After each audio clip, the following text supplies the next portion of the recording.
Hai, welcome to my channel. Jadi hari ini aku mau ngomongin sedikit tentang sebuah moisturizer lokal. Ini cukup menarik karena ini di luar dari kebiasaanku selama ini. Jadi kamu tahu, biasanya aku tuh kalau milih moisturizer itu nggak macam-macam. Fungsi sebuah moisturizer di aku itu cuman ada dua. Yang pertama adalah untuk melembabkan, yang kedua adalah untuk nge-seal atau nge-lock. Jadi dia harus bisa membuat kulitku itu lembab. Ketika aku pakai bahan-bahan aktif sebelumnya yang mungkin drying seperti AHA, BHA, vitamin C, retinoid, dan segala macam itu, dia harus benar-benar bisa untuk melembabkan kulitku supaya nggak over dry. Fungsi yang kedua itu adalah nge-lock. Jadi semua actives yang sudah kutaruh sebelumnya harus bisa di-seal pakai itu, sehingga dia bisa bekerja dengan optimal. Biasanya memang aku cenderung seperti itu, karena kalau misalkan si moisturizernya itu nggak ada bahan aktif yang terlalu dominan, sebenarnya aku bisa mainin actives-nya itu di serumnya atau di tonernya. Jadi aku bisa bebas mainin si toner sama serum. Jadi mau pakai apapun di awal-awal, aku nggak masalah pakai moisturizer itu karena dia tuh fungsinya untuk pelembapan tok. Cuman ada kalanya beberapa kasus memang aku butuh actives yang ada di moisturizer. Seperti misalkan lagi traveling. Kalau misalkan kita lagi traveling, kita nggak bisa bawa barang terlalu banyak, otomatis actives-nya yang mau kita pakai, kalau digabungin dengan moisturizer itu jauh lebih gampang. Jadi kita tuh nggak perlu bawa banyak barang. Wis, pokoknya moisturizer itu sudah ada bahan aktifnya ini, jadi sudah lebih simpel ngono kan ya. Kemudian kondisi yang kedua itu adalah saat aku butuh actives yang banyak. Jadi misalkan nih, kasusnya, kalau misalkan aku mau menghilangkan bekas jerawatku, biasanya aku fokusnya di AHA, aku bisa pakai glycolic atau lactic, kemudian pakai retinoid, aku bisa pakai retinol atau apapun, bakuchiol atau apapun. Kemudian aku pakai melanin inhibitor, aku bisa pakai vitamin C, bisa pakai niacinamide, arbutin atau apapun. Baru setelah itu aku pakai sunscreen. Jika semuanya itu aku taruh di muka, itu kan terlalu banyak. Nah, pakai moisturizer yang sekalian ada bahan aktifnya itu jauh membuat dia itu jadi lebih simpel. Jadi tidak terlalu banyak produk yang ditaruh di muka. Moisturizer yang mau aku bahas kali ini, dia itu mengandung bahan aktif di dalamnya, dan kemarin sempat aku cobain, aku skip actives-nya yang sama dengan ini di step sebelumnya. Ini bekerja dengan oke. Jadi langsung kita bahas satu-satu aja. Jadi dua produknya ini sama-sama dari head to toe. Ini yang pertama adalah di serum moisturizer, kemudian yang kedua adalah brightening skin treatment. Jadi keduanya memang untuk brightening. Ini ngefek banget ketika aku punya noda bekas jerawat. Jadi kamu tahu sekarang aku lagi breakout, habis ini aku butuh sesuatu untuk menghilangkan bekasnya. Dua moisturizer ini sangat berfaedah, berguna jika aku pakai untuk menghilangkan noda bekas jerawatku. Yang pertama adalah di serum moisturizer, dia kemasannya seperti ini, pump, dan isinya cuma 15 ml, kecil banget. Aku kemarin sempat menyayangkan ini karena ini tuh habis cepet banget. Tapi enaknya adalah karena ini tuh kecil dan bentuknya pump, ini enak kalau dipakai buat reapply. Jadi aku bawa kemana-mana, dimasukin di kantong, di tas, ini nggak makan tempat gitu kan ya. Ketika aku habis wudhu atau apa, aku butuh moisturizer, pakein ini, udah langsung kulitku menjadi lembab kembali. Teksturnya gel dan dia humectant. Ini di luar ekspektasiku, karena biasanya sesuatu yang bentuknya gel itu enteng-enteng aja kayak kurang ya. Tapi ini rasa hyaluronic acid-nya, rasa humectant-nya itu menurut aku tuh kenceng. Jadi kalau kamu terbiasa pakai serum atau moisturizer yang kenceng banget hyaluronic acid-nya, yang sampai rasanya tuh kayak tacky. Kamu tahu ya, tacky-nya emollient sama tacky-nya humectant itu kan beda. Nah, ini tuh rasanya tacky humectant. Jadi kayak sebuah serum hyaluronic acid yang kencang loh menurut aku ya. Jadi ini tuh lembab banget. Jadi statement orang bahwa gel itu lebih enteng daripada krim belum tentu. Ada gel yang intens banget. Salah satunya adalah ini. Kita lihat ingredients listnya. Yang pertama adalah aqua, kemudian ada sodium ascorbic fosfat, itu adalah vitamin C. Kemudian ada alkohol, ada lanolin, ada sodium PCA, ada kolagen, ada citric acid, ada allantoin, panthenol, bla bla bla. Jadi yang dominan di sini adalah sodium ascorbic fosfat, kemudian ada allantoin sama panthenol. Nah, sodium ascorbic fosfat ini adalah derivat vitamin C yang larut dalam air. Jadi, ketika teman-teman itu nanya, "Mas, aku belum pernah pakai vitamin C. Enaknya yang untuk pemula apa?" Aku biasanya nek iso sih, ojo sing bangsane ascorbic acid. Karena ascorbic acid itu agak susah ya mainnya ya. Kamu harus mikir layeringnya karena dia itu agak susah. Biasanya meski dia itu oil base atau propanediol base atau silikon base ngono kan ya. Jadi rasanya seperti itu. Kalaupun memang water base, biasanya nyimpennya tuh agak susah. Makanya aku mesti nyaranin mendingan kalau memang belum pernah pakai vitamin C apapun, pakailah sesuatu yang larut dalam air, derivatnya yang larut dalam air. Kayak semacam MAP, magnesium ascorbic fosfat, atau ascorbic glucosate, atau sodium ascorbic fosfat kayak gini. Kenapa aku nyaranin seperti ini? Yang pertama adalah pH-nya. Dia itu pH-nya antara 6 sampai 7. SAP itu pH-nya 6 sampai 7 optimalnya. Jadi dia nggak acidic. Beda sama AA. AA sekitar 2,5. Bayangin kamu belum pernah pakai vitamin C apapun, kamu belum pernah pakai acid apapun, habis itu grojok dengan sesuatu yang harus berada di pH 2,5, yo remuk Pak, ngono kan ya. Jadi mulailah pelan-pelan dengan sesuatu yang seperti ini. Terus yang kedua adalah masalah stabilitas. Kalau misalkan AA, kemudian sampai oksidasi, kemudian kena muka kamu yang sensitif, yo wis, kamu bakalan teriritasi. Tapi kalau seperti ini, kamu mau nyimpan dimanapun ya nggak masalah. Dia tahan terhadap cahaya, dia tahan terhadap air, dan dia tahan terhadap suhu. Jadi kamu mau taruh di kamar pun, kamar kos-kosan yang nggak ada AC-nya pun sebenarnya dia stabil-stabil aja gitu loh. Makanya menurut aku pakai kayak gini tuh nggak terlalu mikir. Kemudian masalah layering-nya. Karena dia itu water base, otomatis aku juga nggak terlalu mikir aneh-aneh.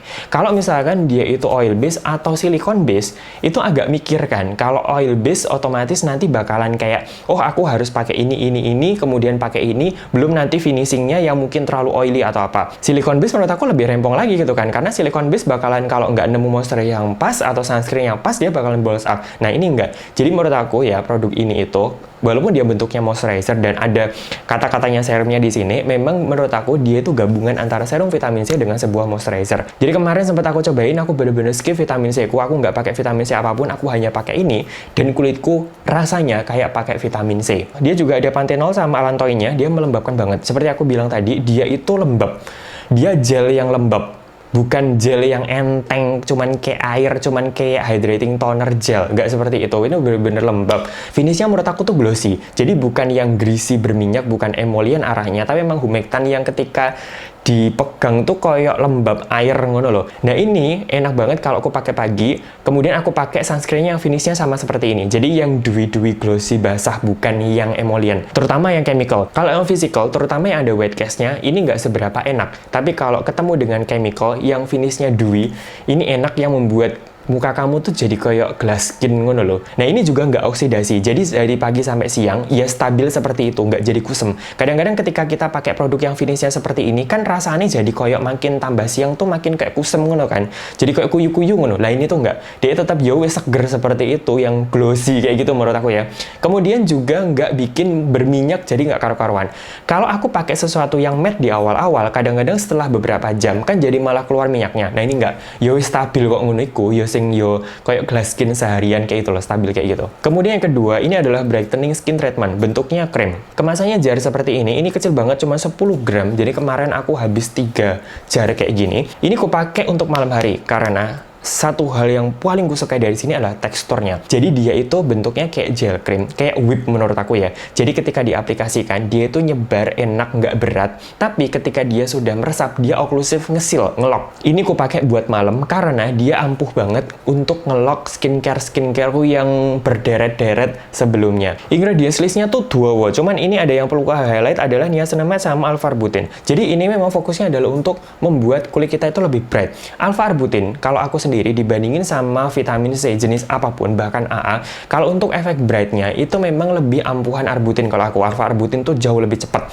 Untuk noda bekas jerawatnya juga jauh lebih cepat. Niacinamide berfungsi untuk membuat kulitku tuh lebih lembab. Kalau untuk brightnya, jujur kalau ada arbutinnya, di aku sendiri pasti bakalan kalah niacinamide-nya. Mesti bakalan lebih dominan arbutinnya. Nah, ini pun juga seperti itu. Kalau di aku sendiri untuk efek brightnya, antara Day Serum Moisturizer sama yang brightening skin treatment ini lebih nampol yang ini. Nah, karena ini isinya arbutin, jadi aku sendiri arbutin tuh memang kerjanya cepet. Jadi kemarin tuh aku cobain seminggu-seminggu. Yang seminggu pertama aku pakai Day Serum Moisturizer ini dulu, aku skip vitamin C apapun kalau aku pakai ini. Kemudian minggu keduanya ini aku stop, aku ganti yang brightening skin treatment. Aku stop semua produk brightening-ku termasuk niacinamide, aku pakai ini aja. Kemudian minggu ketiganya aku pakai kedua-duanya. Hasilnya seperti apa? Sudah pasti bisa diduga dipakai keduanya lebih bagus ya.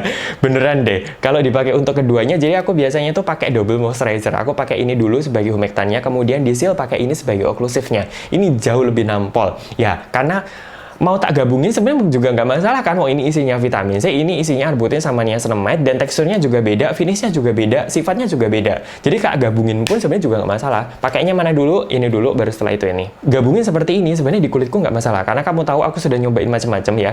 Mau arbutin, vitamin C, niacinamide digabung jadi satu pun juga sebenarnya nggak masalah. Cuman kalau misalkan kamu sendiri mau coba-coba pakai ini digabungin, kayaknya butuh cobain satu dulu, baru setelah itu kamu cobain dua-duanya gitu kan ya. Jangan langsung gebrak dua-duanya gitu. Nah, brightening skin treatment ini enak kalau dibawa traveling. Jadi ini bisa pakai buat pagi, bisa pakai buat malam. Kalau yang ini kalau dipakai buat malam menurut aku agak kurang, karena kamu tahu malam aku biasanya fokusnya di exfoliant sama retinoid. Retinoid sama exfoliant agak susah untuk diusir dari regimen malamku. Jadi aku butuh sesuatu yang lebih intens. Nah, si brightening skin treatment ini sifatnya oklusif, dia ngelock, ngesil. Jadi kalau yang sering aku bawa kemana-mana dan habisnya lebih banyak, itu adalah yang ini. Karena ini bisa aku pakai pagi, ini bisa aku pakai malam. Kalau pagi pun finishnya bukan yang berminyak, ini sifatnya emollient oklusif, tapi dia ngesil oklusif. Jadi rasanya kalau kamu terbiasa pakai sesuatu yang silicone base, moisturizer yang silicone base, kamu bakalan akrab dengan ini. Cuman sayangnya kalau ini kau pakai buat pagi, kemudian kamu ketemu dengan sunscreen yang white cast, dia memperparah white cast-nya. Ya, silicone base ketemu dengan white cast, ketemu dengan physical sunscreen. Yos ngono iku sih. Secara umum memang seperti itu. Mau moisturizer apapun memang jatuhnya kayak gitu kok. Jadi hati-hati kalau memang kamu mau pakai sunscreen yang white cast ketemu dengan ini memang rodok nggak nyaman. Cuman ini bisa mengurangi white cast dari sunscreen yang white cast. Jadi memang pada akhirnya memang disarankan ini memang untuk pagi aja, ini untuk malamnya. Memang kayaknya lebih enakan kayak gitu aja kali ya. Cuman karena aku maruk wis tak pakai dua-duanya buat malam. Jadi tadi sekian tentang moisturizernya Head to Toe. Menurut aku mereka punya bahan aktif yang berbeda, mereka punya sifat yang berbeda, finishing yang berbeda, otomatis memang ditujukan untuk dua hal yang berbeda, walaupun sebenarnya fungsinya adalah sama-sama untuk brightening. Kita tidak bisa ngejudge bahwa kamu bagus yang mana, nggak iso, karena memang beda-beda kayak gitu itu. Jadi kalau misalkan saranku nih, cobain dua-duanya, kamu butuhnya yang mana. Jadi tadi tentang Head to Toe, semoga membantu, semoga memberikan referensi, aku nanti kasih linknya di bawah, kamu tinggal klik aja. Jadi thank you so much for watching, semoga berfaedah. See you!